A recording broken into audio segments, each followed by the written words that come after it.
Everyone enters a camp as a number. They arrive as someone's child, someone's mother, someone who once laughed beneath ordinary skies.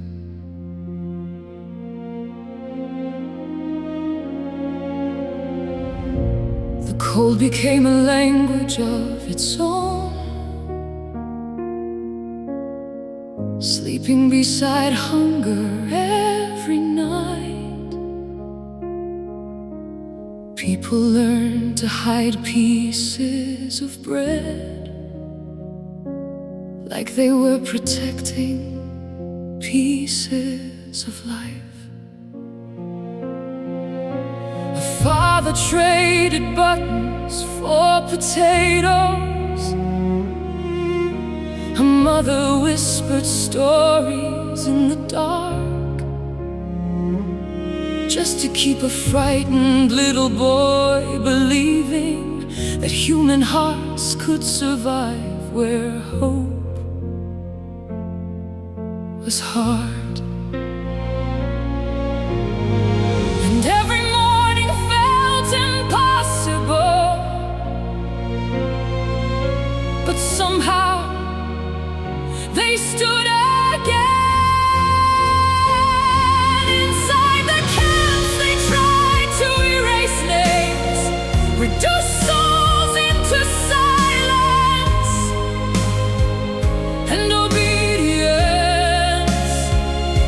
But even there, people still shared warmth, still held hands, still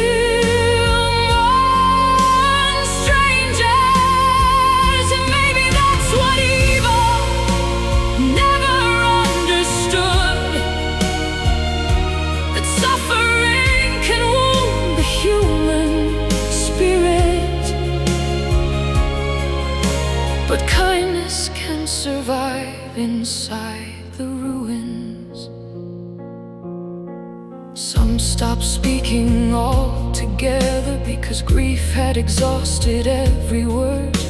Some stared quietly at the fences as if memory itself had disappeared. A violin once played beside the barracks, then fingers trembling in the freezing air.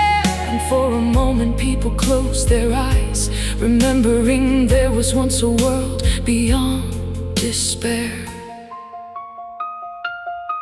Adversity reveals people slowly. Some become cruel, some become numb, but some become astonishingly compassionate. Because when everything is taken away, you finally discover what cannot be taken. The camps taught humanity something terrifying, that ordinary people can normalize horror if fear becomes stronger than empathy. But they also taught something else, that resilience is quiet, that dignity can survive humiliation, that compassion becomes sacred when cruelty surrounds it. They were not numbers, not smoke, not statistics inside a textbook. They were human beings who loved, who dreamed, who wanted one more ordinary morning. And maybe the lesson is this: never become the kind of person who stops seeing humanity in others. Because history begins to repeat itself the moment suffering becomes abstract. Some survive the camps, but no one ever truly left them. And maybe remembering is part of our responsibility now.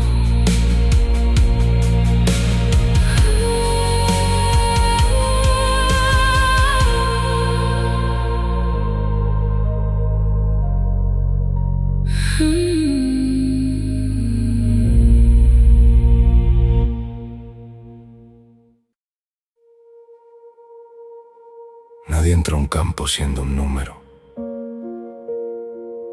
Llegan como hijos, como madres, como personas que una vez conocieron una vida normal.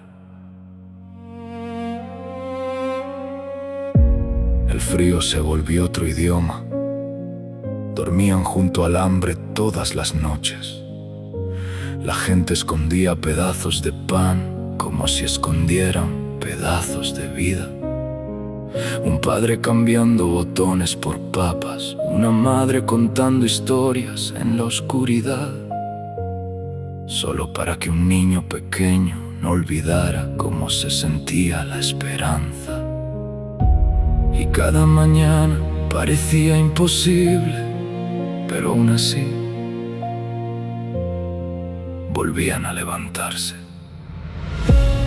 Dentro de los campos intentaron borrar nombres, convertir almas en silencio y obediencia.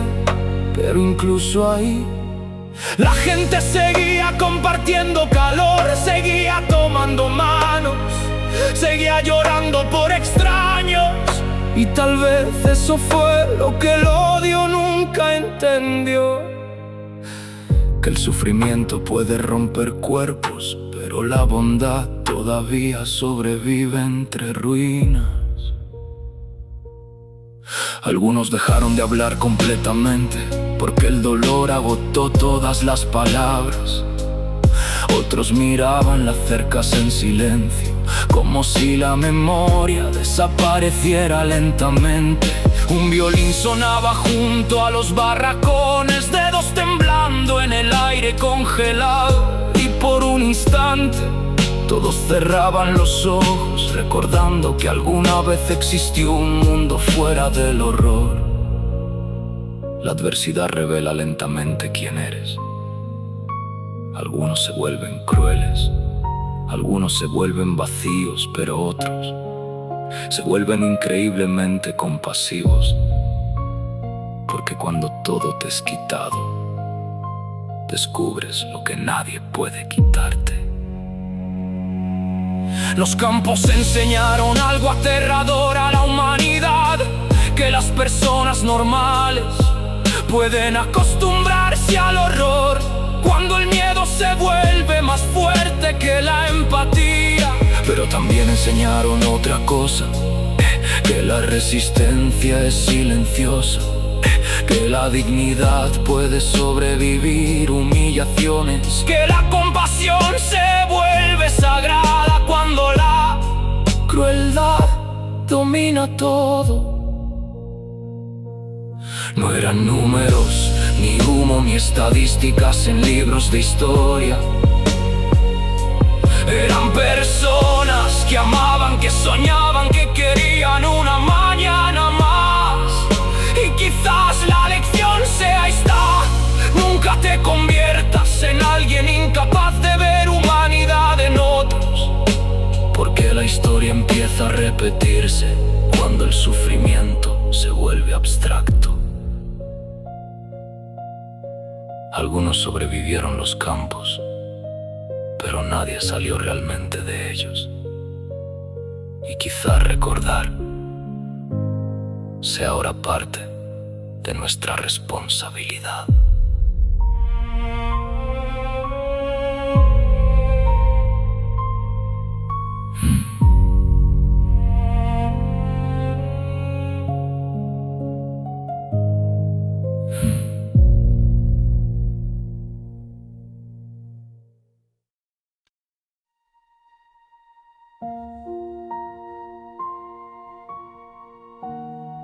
No one enters a camp as a number. They arrive as someone's child, someone's mother, someone who once laughed beneath ordinary skies.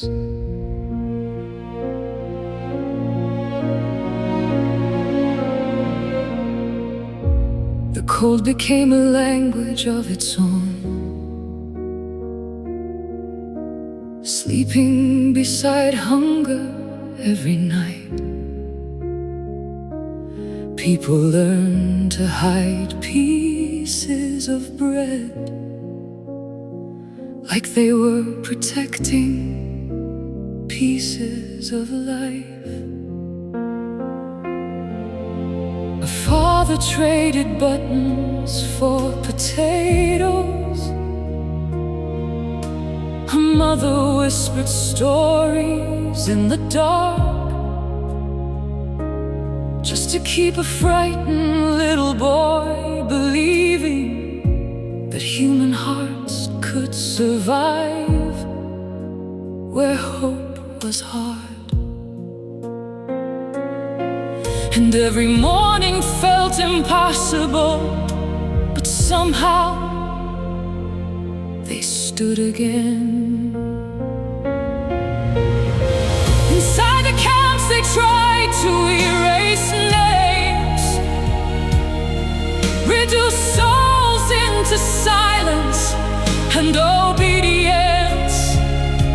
But even there, people still shared warmth, still held hands, still mourned strangers. And maybe that's what evil never understood, that suffering can wound the human spirit, but kindness can survive inside the ruins. Some stopped speaking altogether because grief had exhausted every word. Some stared quietly at the fences, as if memory itself had disappeared. A violin once played beside the barracks, thin fingers trembling in the freezing air. And for a moment people closed their eyes, remembering there was once a world beyond despair. Adversity reveals people slowly.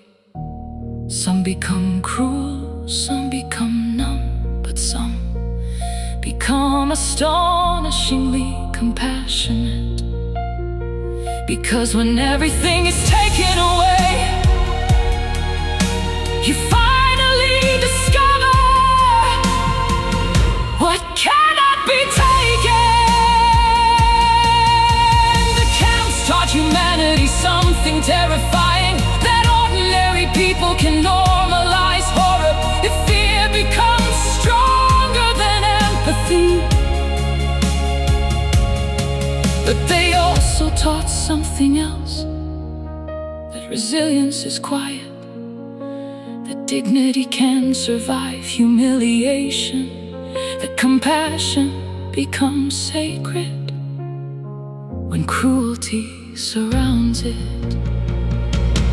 They were not numbers, not smoke, not statistics inside a textbook. They were human beings who loved, who dreamed, who wanted one more ordinary morning. And maybe the lesson is this: never become the kind of person who stops seeing humanity in others, because history begins to repeat itself the moment suffering becomes abstract. Some survive the camps, but no one ever truly left them.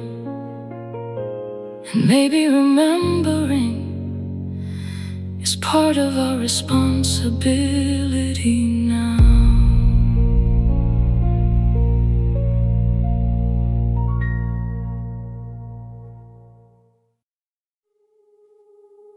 Nadie entra a un campo siendo un número. Llegan como hijos, como madres,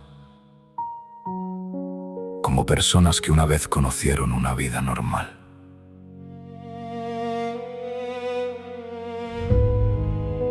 El frío se volvió otro idioma. Dormían junto al hambre todas las noches. La gente escondía pedazos de pan, como si escondieran pedazos de vida. Un padre cambiando botones por papas, una madre contando historias en la oscuridad, solo para que un niño pequeño no olvidara cómo se sentía la esperanza. Y cada mañana parecía imposible, pero aún así volvían a levantarse. Dentro de los campos intentaron borrar nombres, convertir almas en silencio y obediencia, pero incluso ahí la gente seguía compartiendo calor, seguía tomando manos, seguía llorando por extraños. Y tal vez eso fue lo que el odio nunca entendió, que el sufrimiento puede romper cuerpos, pero la bondad todavía sobrevive entre ruinas. Algunos dejaron de hablar completamente porque el dolor agotó todas las palabras. Otros miraban las cercas en silencio, como si la memoria desapareciera lentamente. Un violín sonaba junto a los barracones, dedos temblando en el aire congelado, y por un instante todos cerraban los ojos, recordando que alguna vez existió un mundo fuera del horror. La adversidad revela lentamente quién eres. Algunos se vuelven crueles, algunos se vuelven vacíos, pero otros se vuelven increíblemente compasivos. Porque cuando todo te es quitado, descubres lo que nadie puede quitarte. Los campos enseñaron algo aterrador a la humanidad: que las personas normales pueden acostumbrarse al horror cuando el miedo se vuelve más fuerte que la empatía. Pero también enseñaron otra cosa: que la resistencia es silenciosa, que la dignidad puede sobrevivir humillaciones, que la compasión se vuelve sagrada cuando la crueldad domina todo. No eran números, ni humo, ni estadísticas en libros de historia. Eran personas que amaban, que soñaban, que querían una mañana más. Y quizás la lección sea esta: nunca te conviertas en alguien incapaz de ver humanidad en otros. Porque la historia empieza a repetirse cuando el sufrimiento se vuelve abstracto. Algunos sobrevivieron los campos, pero nadie salió realmente de ellos. Y quizás recordar sea ahora parte de nuestra responsabilidad.